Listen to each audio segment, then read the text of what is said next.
this latest one was pretty bad, to be completely honest, and kind of long as well. But now that I'm starting to feel like myself again and I'm starting to take these steps, what needs to happen is I need to first clean. So that's what this video is about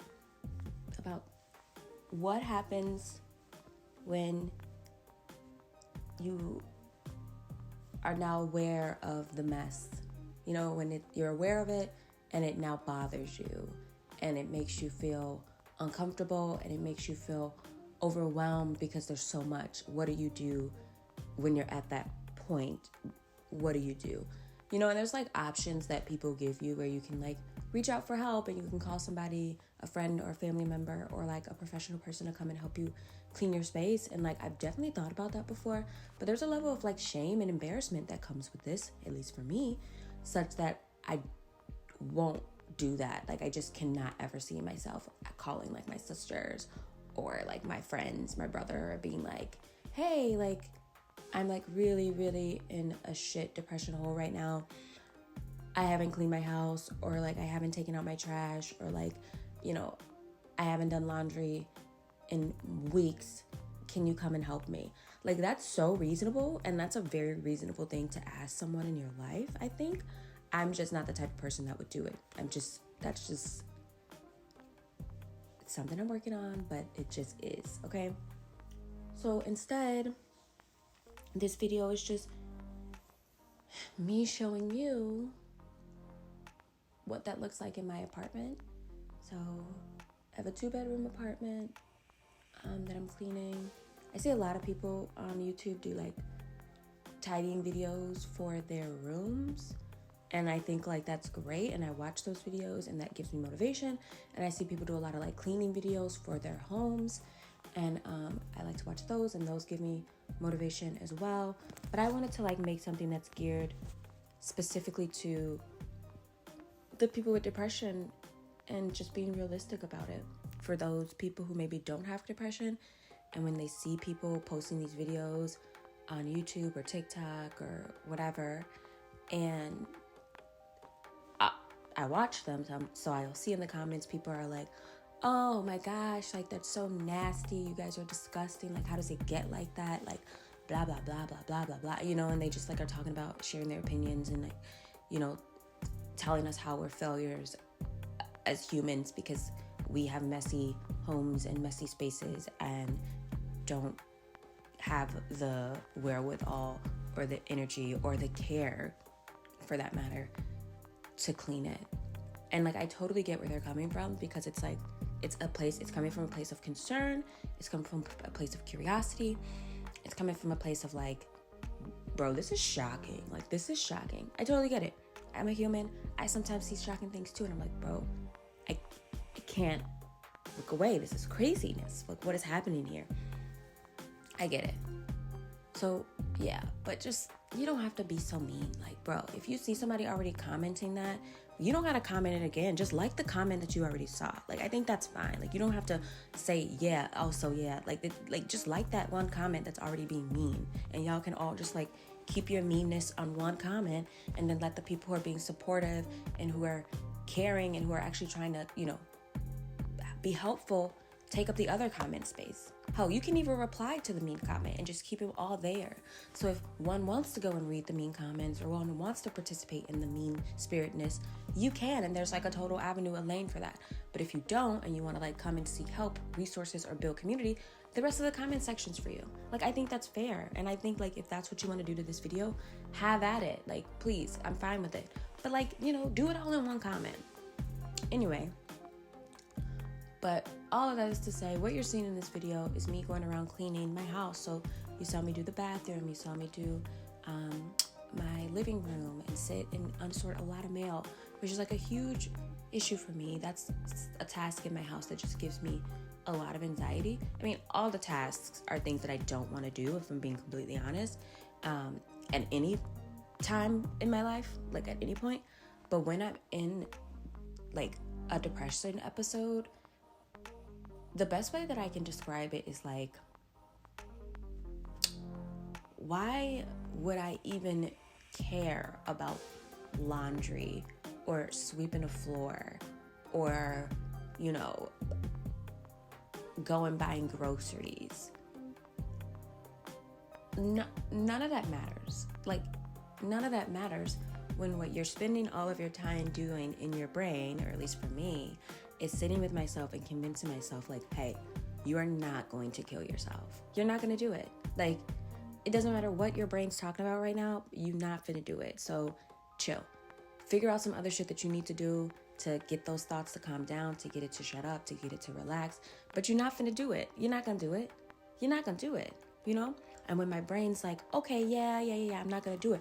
But if I were to do it, these are all the ways I would do it, and it comes up with the methods by which one might do it, you know? And these are the reactions that would happen. And this is how they might feel about it. And this is how I might feel about it. And this is the regrets I probably would have. And this is the regrets I probably wouldn't have. And when you're spending all of your time in that mental space of that, but then also coupled with that, or what is fueling that, is, bro, none of this shit matters. Which was what was my latest episode, what it was.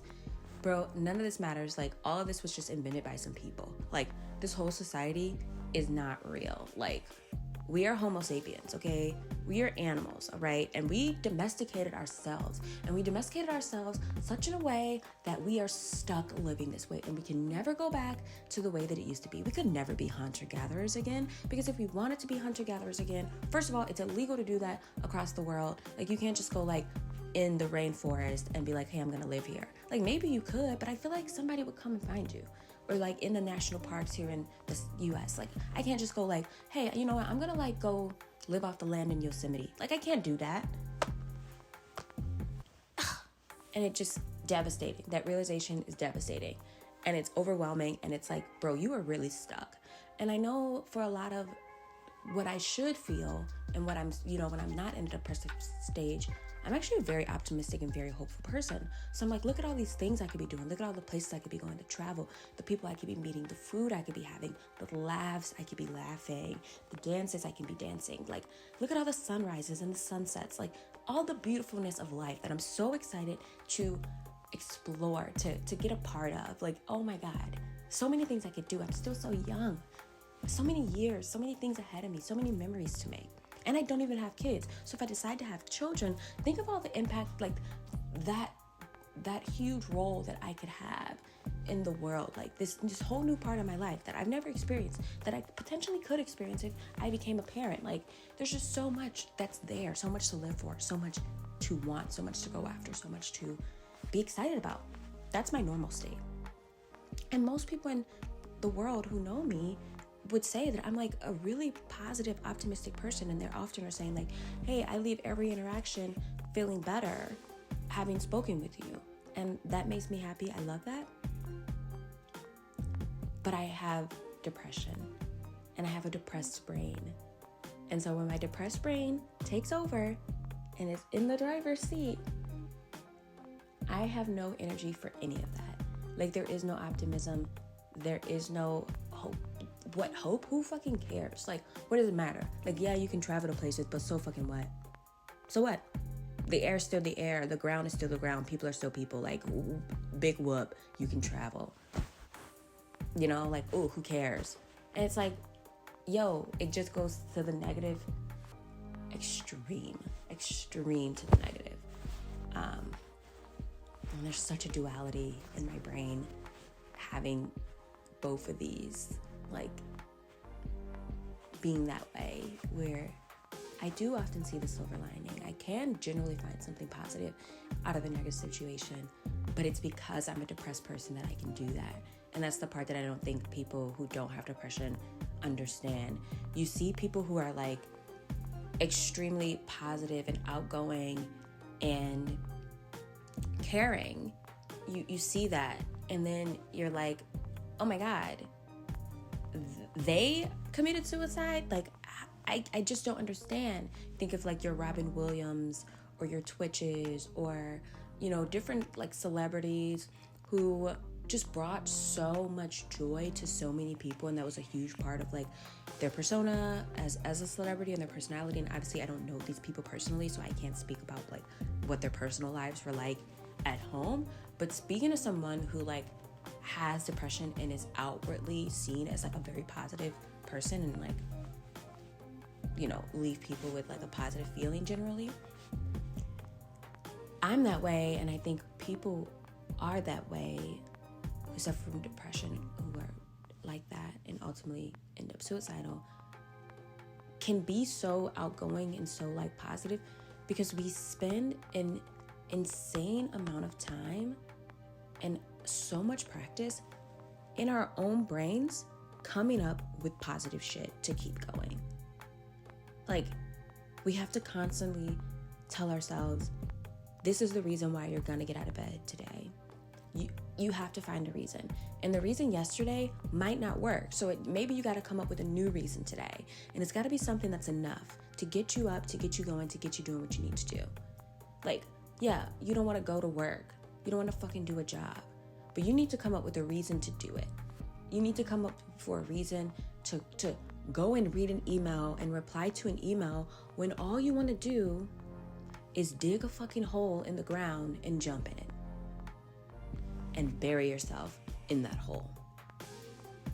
Or like sign up for medically assisted comas. Like, you know, there's a way for doctors to put you in comas when you have like severe accidents, severe, you know, trauma that's happened to your body, things like that, and they need to give your body time to heal. You can be put in a medically induced coma. And I think about that so often. It's crazy. And it's been that way for years. So I'm on a rant. I'm tangenting this because I've done this voiceover so many times and it just never feels right. It never is right, but I just want to do it and be done with it and get it out there. All of this to say, I made this video to show realistically the process of like cleaning my house for me after depression. And if you're watching it, you might note that my outfit changed a bunch of times because this was not one day.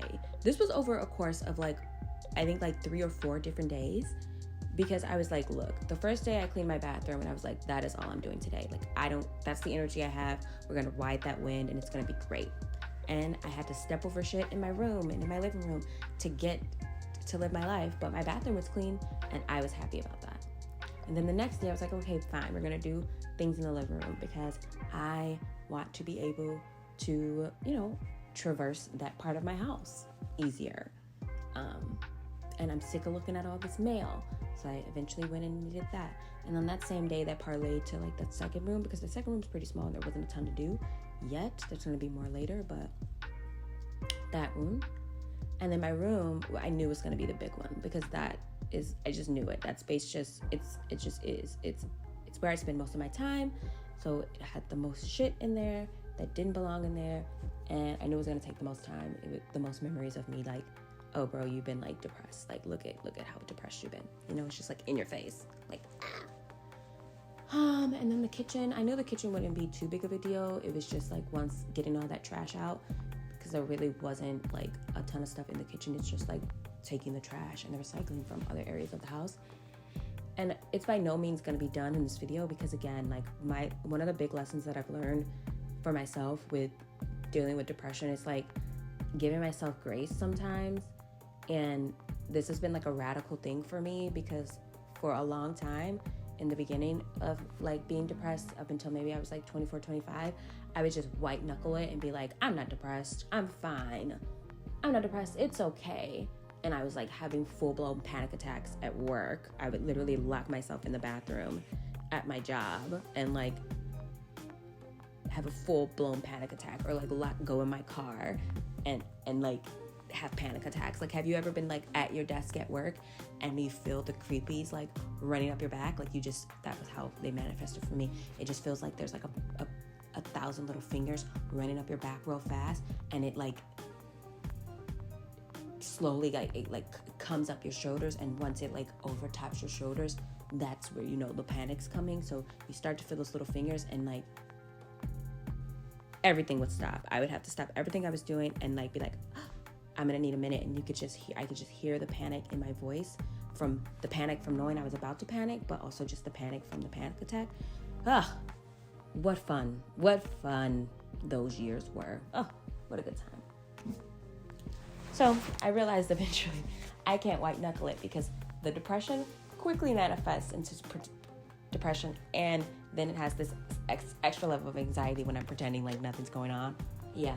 So I gotta be like just not white knuckling anymore, and allowing myself to like have the episodes and try to catch myself from spiraling really bad, and seek out support from people in my life and let them know what's going on. So I've been doing clean the dishes, put the clean dishes away, wash the dirty dishes, $1 for therapy, and get all of this clean.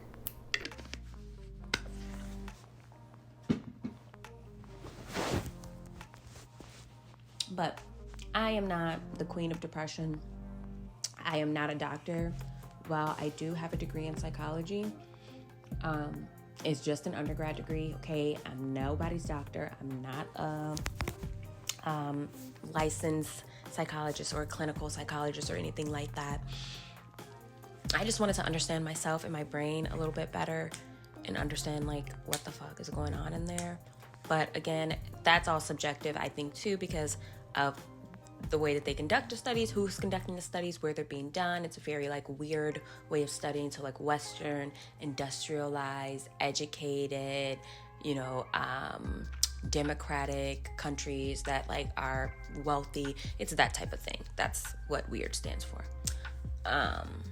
So I take, these things with a grain of salt, but all I know is from experience what it's like for me. So I figured I would come and share that experience with you all, and maybe find my community.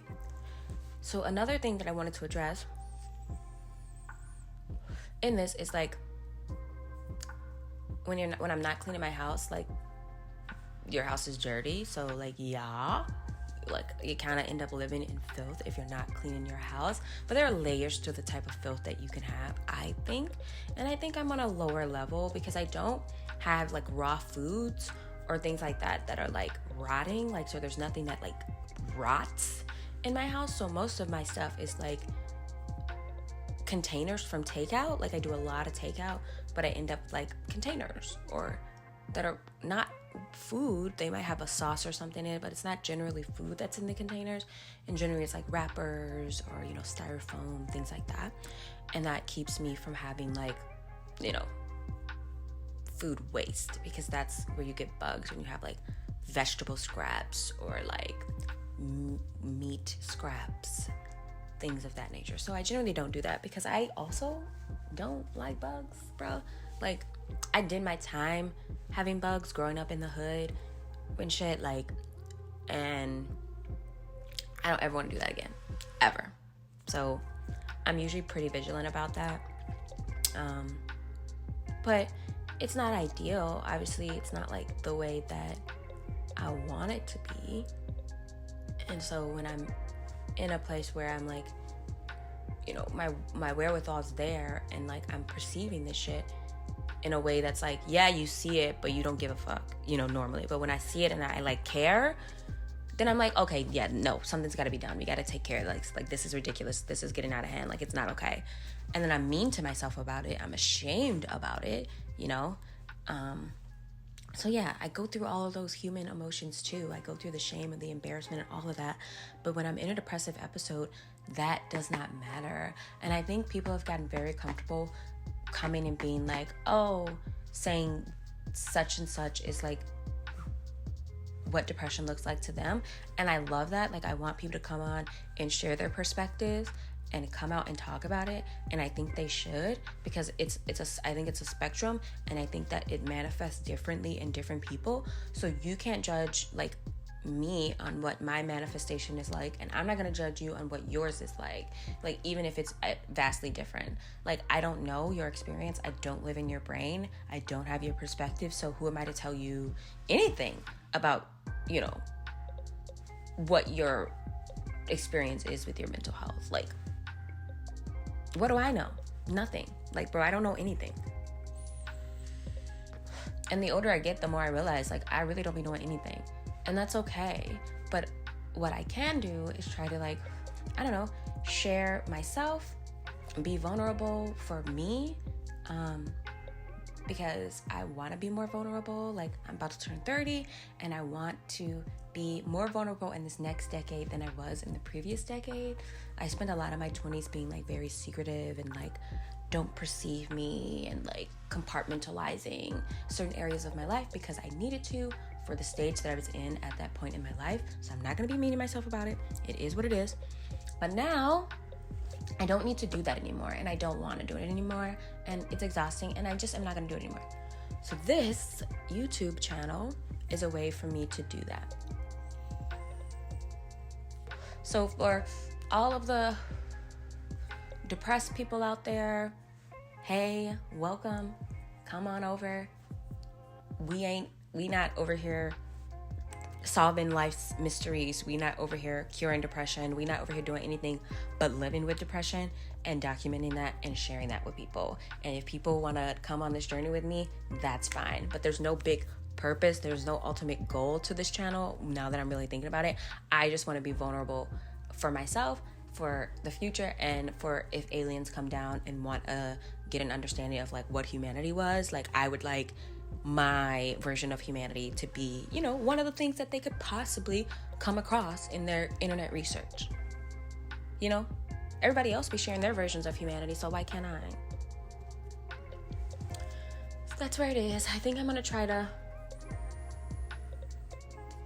post, like, I want to try to like come on here and just post different things.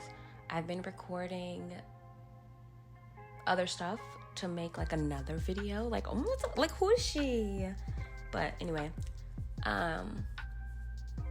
so hopefully y'all people will find the video, because like, who's to say anybody's even gonna watch it? So like, hey, if you find this video, hi. If you don't, that's okay too. Like, internets, I'm out there, you know, AIs that are scanning the YouTube to learn. Hey y'all,